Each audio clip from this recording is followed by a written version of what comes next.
안녕하세요. 미니스탕맨입니다. 오늘 같이 함께 공부해 볼 내용은 해자를 갖춘 기업에 투자하라라는 내용입니다. 모니시 파우라이라는 유명한 투자자시죠. 이분이 쓴 투자를 어떻게 할 것인가, 이른바 단도 투자에 대해서 알려주는 그 책 중에 일부입니다. 자본주의자들은 커다란 이익을 낼 수 있는 기회라면 어느 것도 놓치지 않으려고 애쓴다.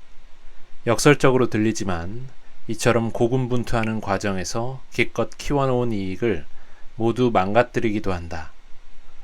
그런데 커다란 이익을 지속하는 기업이나 사업체도 이따금 등장한다. 내가 자주 찾는 음식점 한 곳을 예로 들어보겠다. 그곳에 갈 때마다 문 앞에는 긴 줄이 늘어서 있다. 대기 시간도 길고 내가 사는 남부 캘리포니아에도 무수히 많은 멕시코 식당이 있지만 나는 늘 치폴레를 찾는다. 어째서일까? 신선하고 좋은 재료를 사용하고 음식이 맛있기 때문이다. 분위기가 좋고 재료의 종류와 양을 정확히 원하는 대로 주문할 수 있는 것도 한 가지 이유이다.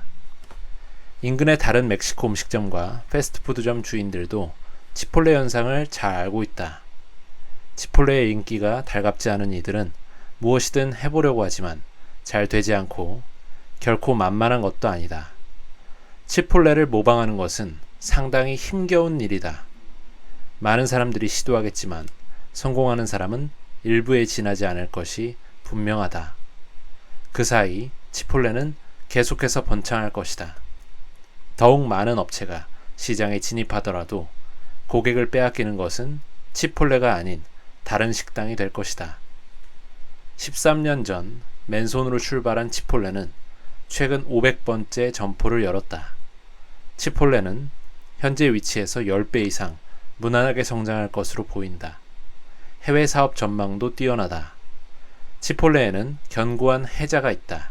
바로 이 해자가 나를 비롯한 고객들이 오랜 대기 시간을 감수하면서까지 치폴레를 찾는 이유이다.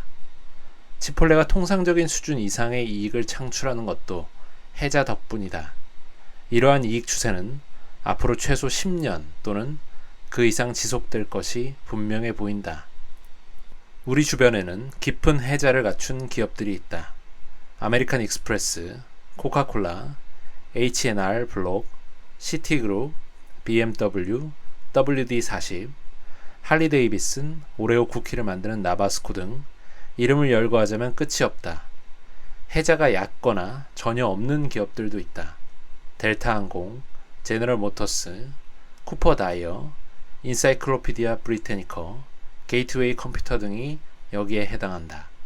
대다수 기업에는 다양한 해자가 숨어 있거나 일부만 드러나 있다. 기업의 해자를 파악하려면 노력이 필요하다. 그렇다면 기업에 감춰진 해자가 있는지, 그 해자는 무엇인지 어떻게 알 수 있을까?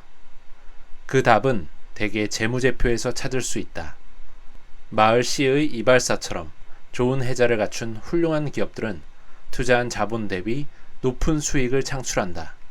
대차대조표에는 기업이 투입한 자본의 규모가 드러난다.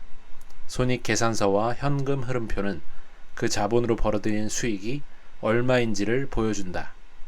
치폴레 지점 한 개를 여는데 70만 달러가 들고 이 지점에서 연간 25만 달러의 잉여 현금 흐름을 창출한다면 이것은 더할 나위 없는 좋은 사업 기회이다. 치폴레는 이 현금 흐름을 활용해 3년마다 새로운 지점을 추가로 연다. 이렇게 가맹 사업을 시작하면 투하 자본 수익률은 기하급수적으로 상승한다. 역사적으로 왕들은 넓고 깊은 해자로 둘러싸인 요새화된 성을 쌓으려고 노력을 했다. 성을 노리는 침략자들은 공격을 늦추지 않았다. 적들은 성을 무너뜨리고 차지하기 위해 무기와 기술을 끊임없이 개선하고 군대를 단련했다. 그러나 성을 아무리 튼튼히 요새화하고 방어해도 성을 둘러싼 해자가 아무리 깊고 넓어도 그리고 엄청나게 많은 상어와 피라냐가 해자에 득실거려도 성은 결국 침략자에게 함락된다. 이것이 자연의 법칙이다. 역사를 통틀어 모든 위대한 문명과 왕국은 결국 쇠퇴의 길로 접어들었다. 앞서 해자가 얕거나 아예 존재하지 않는 기업으로 제시한 델타항공, 게이트웨이, GM 등도 한때는 상당히 강력한 해자를 보유했다. 그러나 잘 버텨낸 성도 마침내 적의 손에 넘어가듯 시간이 흐르며 이들의 해자는 약화되고 무너졌다.